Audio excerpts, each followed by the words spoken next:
Biden regrets stepping down. Okay, I don't even know where to begin. It's a lack of self-awareness, and I get that. I mean, he's so damn old and he's senile. The guy's struggling. He doesn't even know that he hasn't been making decisions for the last 4 years. He literally does not understand that. At this point, people are putting papers in front of him. Sign this document. And I don't know how long they've been taking advantage of that, but the staff is saying, yeah, people would walk in, put a document in front of him, sign the damn document. And so he doesn't even realize for 4 years he hasn't even been in charge. And so, but he regrets that he didn't make another run at it. So I guess we could see his final demise as president. I don't know. Yeah, this was a really, really weird thing that happened. For anybody who's not familiar, Washington Post, talked to a bunch of insiders in the Biden administration, and they said that, basically since the election, he has been expressing his, I shouldn't have dropped out. I'd have beaten this guy. That is still what he maintains today, which is shocking because when you dropped out, you weren't beating him. He had just been convicted of 34 felonies. And he still wasn't winning. And a month later, he's beating you in the polls before the debate. Trump had already, the polls that morning, Trump was back ahead because, again, public has short attention span. They're not going to stay outraged forever. And that debate destroyed you. And you've been a different person since that debate because he was off and on because you could still see moments where Biden could come out like last year's State of the Union.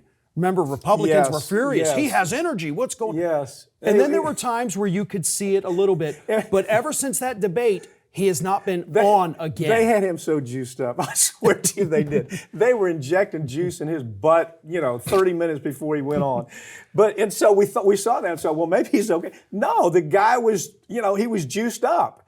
And so the media then takes it. And I think this is agonizing to you because you're a good journalist. I mean, you look at the story, you say, this is accurate, this is not accurate, let me fact check this. I love that you do that. But you had the mainstream media, or corporate media. It's not mainstream anymore. Right. We used to say mainstream. Hell, it's anything but mainstream. Yeah. It's a 65 to 70% decrease in people following the corporate media. But they embrace it and they say he's fine. They buy into the lie. And before we came in here, I wish I would have had it, but maybe we'll do another story on it next week, where we have the numbers of the journalists. We have the actual journalists who said, yeah, he's fine, there's no problem here. I really want to talk about that because I think sometimes these people, they just scurry away. It's like the guy who was the guy that said, Biden's going to win, and he's called the last four presidents. Oh, Lichtman. Okay, so Lichtman or... there's several. I want to go back and I want to revisit that because I don't want it to happen again. And I want to do a couple of stories where we say, this journalist said, he's fine. I don't have any problems. This person said, this is the way it's going to go. I don't think you just let them scurry away like a bunch of rats jumping off a ship. And so I want to do a story on that next week. How about that? Okay. And we'll talk about it in a little bit of detail. But I think Biden, unfortunately, doesn't realize that he probably is in the same class as Warren Harding or Herbert Hoover or Richard Nixon doesn't even have the problems he's got.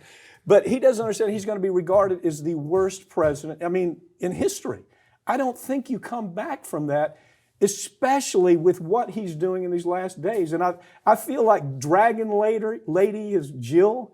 Is kind of behind him. Yeah, do these things. What is your take on it? That's my overall impression. It's like, I don't know what the hell the guy's up to. Day to day, I don't know what he's going to do next. Well, I think, and this again is based on what we've seen from every ex-president, their approval rating goes up within 2 months of leaving office. And people always fondly look back. George W. Bush is the greatest example. Yeah, right? that is a good example. He was the worst of the worst of the worst. Yeah. And then 2 years later, his approval rating's in the 70s.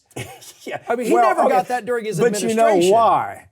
Because he's the one that came out against Trump. No. I'm talking about in 2010. Oh, really? His approval rating was into the 70s. I didn't know that. I knew it jumped up when he started saying, I hate Trump. But before Trump was even a politician. Okay. Okay.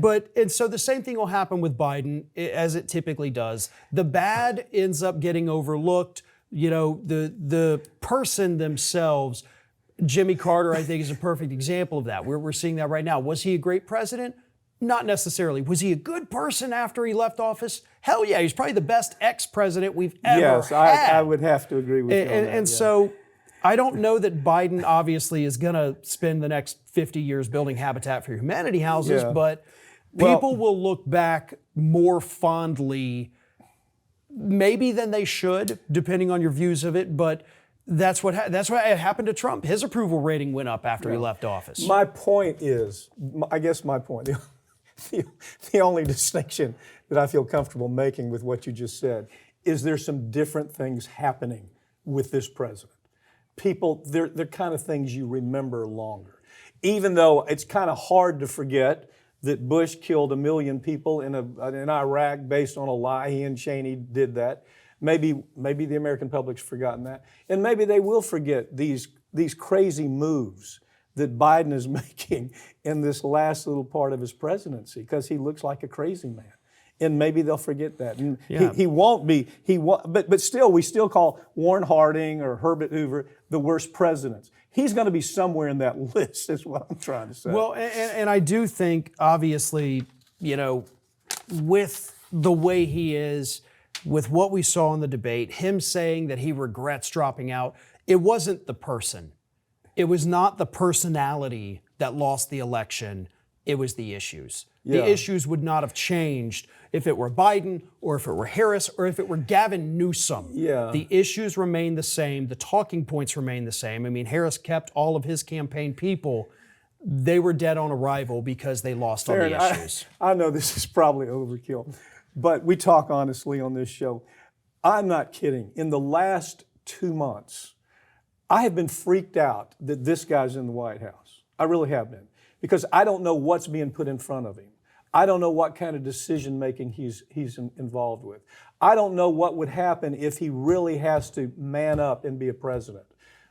The best I can hope is somebody else would step in. He's not a president anymore. I mean, he's you know, but it's kind of freaked me out to think that this demented, senile old man is sitting in the White House making decisions.